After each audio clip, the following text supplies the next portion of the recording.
stuff around. Great question. Yes? Are any of the characters based off of people you know? Any of the characters based on the people I know? That's kind of a tricky question because I think everything that you see and do and everyone you meet and know soaks into you in some way.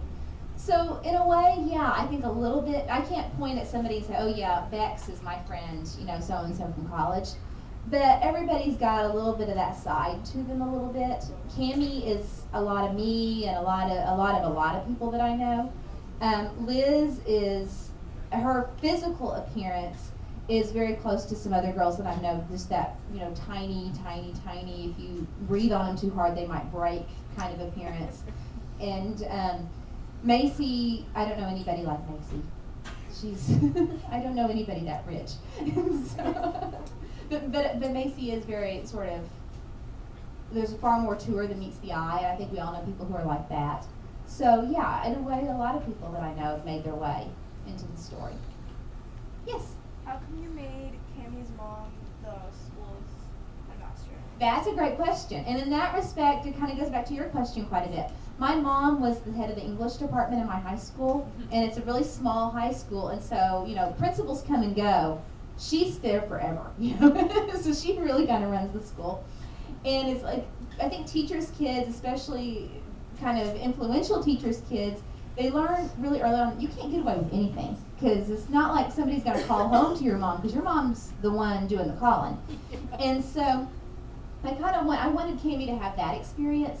Plus, it made sense to me that if Cammie's lost her dad, that her mom is going to do whatever she can to be as close to her as possible. And I could see that it's such a dangerous occupation that this is a way of her to keep her training and to keep serving her country, and yet to not be in the field and be in danger as much. And so that just made sense to me. Plus, I think in YA it's really typical to to have orphans and to have to get the parents out of the picture in some way. And I wanted her to have a mom because I like the mother-daughter relationship. And my favorite emails and whatnots that I get are emails from moms who say, I love having a book I can read with my daughters.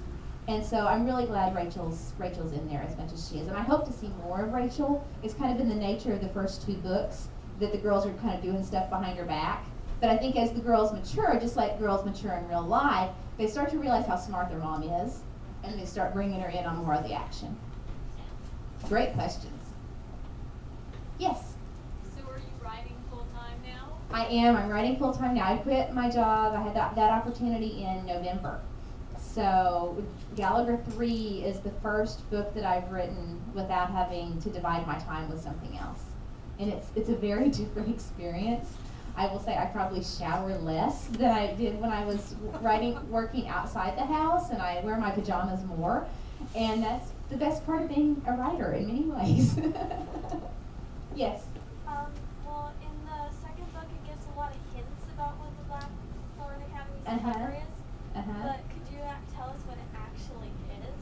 I better not say too much. I will say that we've not seen the last of the Blackthorn Academy, and that they're not necessarily in book 3, but book 4, there's going to be a lot of that. There's going to be hopefully 6 books total. And so I kind of have it all mapped out now that things that don't seem very important in book 1 come back later, and that type of thing. So I have taken a great leap of faith that everybody's willing to be patient with me, that it'll kind of all will be revealed in time. I'm very mysterious that way. Yes, ma'am? Are you going to write other teen books after this series is done? Or are you going to be like someone that's like, this is my whole point, I can't do anymore? Well, actually, I'm working on a new series right now. It's actually, I guess technically it's a new book right now, but I think the plan from the publisher's perspective is to do more in it eventually. It doesn't have a title yet, so if anybody comes up with a good title, I'm always open for suggestions. But I call it Cat or Heist, and it's about a girl who is basically, she's Cat the burglar. And her family, she comes from a long line of thieves, just like Cammie comes from a long line of spies. And so Kat would be basically, if you took Veronica Mars, and instead of being the daughter of the small town sheriff, she's the daughter of Danny Ocean in Ocean's 11. So if George Clooney and Julia Roberts had a 15-year-old daughter, this would be the girl. And all she wants is to leave the life of crime, but every time she tries, they suck her back in. And so she kind of I'm in the middle of it right now, and I'm really liking it because it's just, I'm in the honeymoon period. It's like, oh, my book is so cute, my book is so dreamy, and my book took me to a great movie last night. We held hands and all this stuff, and then later we'll be, griping at each other and, cursing each other's existence. So right now it's fun, and hopefully I'll be able to do more of those as well as finish out the Gallagher series. Other questions? Yes? What inspired me initially to write any book? I was very fortunate that, again, my mom was an English teacher, so books were always very cool in our house. So that was one thing. And the big thing I realized just not long ago was when I was about the age of you guys sitting out there, I read the book The Outsiders for the very first time. You guys read The Outsiders yet, or you at least know what it is?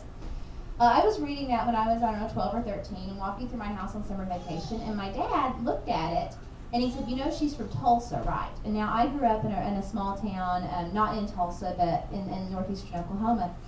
And I said, what do you mean? And first of all, I was ignorant, and I did not know that Essie Hinton was a woman, first of all. I did not know that she had written that book when she was 16, and I didn't know that she was from Tulsa, Oklahoma. And so there I was, a teenage girl from northeast Oklahoma, and there she was, a teenage girl from northeast Oklahoma. And I said, well, that's what I'll do then, because it can be done. It's been done before. I mean, this is all the proof I really needed. And so that was a wonderful example for me. And even though in college I majored in economics and all this other stuff, and I didn't take any creative writing classes or anything like that, I think that was always in the back of my mind, well, Essie Hinton did it. How hard could it be? So naivety and stuff can be your friend in many cases. And so not knowing you can't do something is a lot of times all it takes to do something. Great questions.